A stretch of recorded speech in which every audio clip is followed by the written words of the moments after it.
Hello and welcome to a very special episode of Forgotten Temples with myself, Mr. B.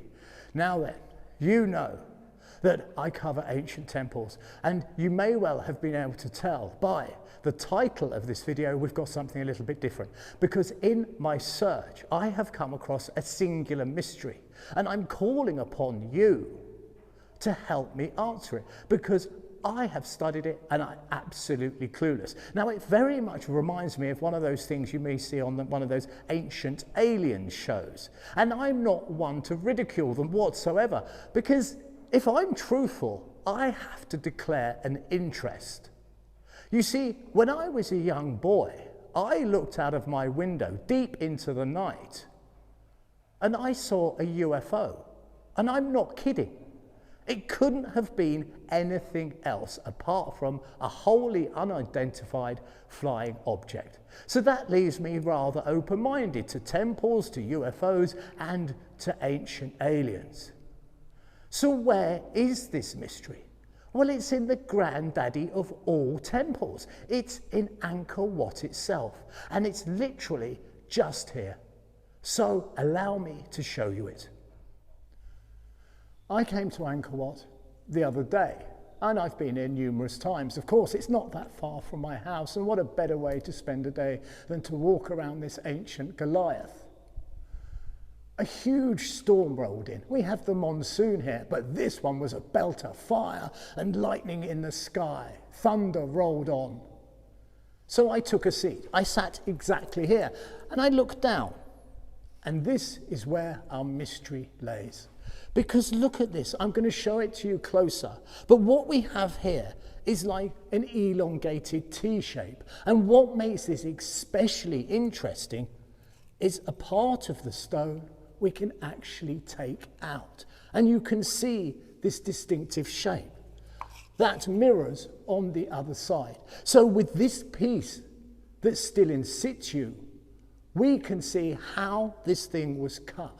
But there's two questions that have completely bamboozled me. Firstly, is how do you cut hard stone in this fashion? And secondly, why is it here? So this is the Grand Gallery. This is actually copied, if we just sit round, all the way down there. So we're very much in the center of the temple. And here is where I was sitting. Now then, let me show you this. Now, obviously, the light is not at its best, and I'll use my hand to give you some. Look at this detail. Look how clear and sharp these lines are. I assure you, it's as smooth as slate. But this is the key to the mystery. We can obviously see it's broken, and there would have been another part just here. So let's remove this, because this tells its own tale. Now, what I've noticed that really interests me is here. This isn't sharp. This is curved. It's the same curve all the way round. It's like it was made of chocolate and then just gently melted. But the question is, how do you cut in to here, then cut round to here, all the way round to here, so on, and leave it as one piece? Now, obviously, I'm making an assumption there it was one piece because this piece is broken. So let's play the devil's advocate and say it was just half a piece. But still, the question remains, how do you cut into here, down here, and so on? How do you get these extremely sharp, precise angles? Now, any of you with an inquisitive mind, the first question you should bring up is to say, well, aha, you see, that's not an original piece. Yes, that is an excellent question, but it is. Because when we place it back in its home, and yes, there is a bit of a gap here because millions of tourists come here and it's wobbled. But if you can see, this pattern continues all the way along. And this bit of detailing confirms that this piece is in the right place. And for goodness sake, who would make a piece and drop it in there anyway, after the fact? No, this piece of stone absolutely belongs in this hole. Now, let's step back so we can look at it in context. There's this window, we have this grand gallery going to both our left and our right. But why is it here? What is the point? I mean, what we can say is it was used occasionally, because I remember woodwork. I went to a very old school. It was established in 1888, the year of Jack the Ripper, oddly. A very old, grand Victorian school. And I remember pieces of wood that you could remove, you see, so that people think, you know, a bit of a stage or something could be put in its place. And then after this stage has been taken down, the event has finished, the piece of wood, the plug, would go back in. So what we can say is this was cut for occasional usage. I mean, that would make sense to me. But why? What would go here? And you're thinking, well, you could rest something here, couldn't you? And it would come out like this.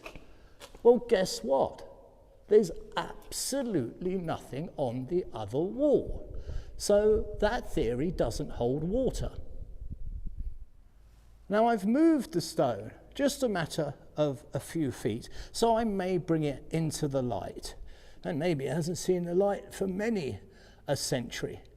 So you can see quite clearly how incredibly smooth and flat this piece of masonry is. And please do take note of those corners here. I mean, look at this precision. And it was cut as a single piece. You cut in here, but somehow you cut down here, and here. But when you do cut, you leave a nice rounded edge here, but a beautifully sharp edge here. It's contradictory. So there it is. An absolute mystery. Well, it's a complete mystery in my little world, that's for sure. But the world that we inhabit at the moment is not little. You must remember that we're in Angkor Wat. This is the granddaddy of them all. This is the largest religious complex in the world, bar none. And within this Goliath, there is this mystery. And that's why I call upon you. Do you have any ideas as to how this was done? Because to me, it makes no sense. How do you cut into exceptionally hard stone in this level? You cut down. You also cut a key kind of shape. But some of those angles are very sharp. Others are rounded. And it's all in one piece. Now, why this is such a complete mystery is, why would you not do it the easy way? Why would you just not chisel the thing out? I mean, surely that would make sense. But no, it was cut on different planes. So, if you have any ideas at all, I really would like to hear them. There may well be a simple answer. And if you have an idea that sounds a bit wackadoodle, then send it to me. Because here, when there's a mystery, you must have creative answers. Because it is obviously not what is immediately apparent. As always, this is Mr. B, wishing you absolutely nothing but the very best. You take good care.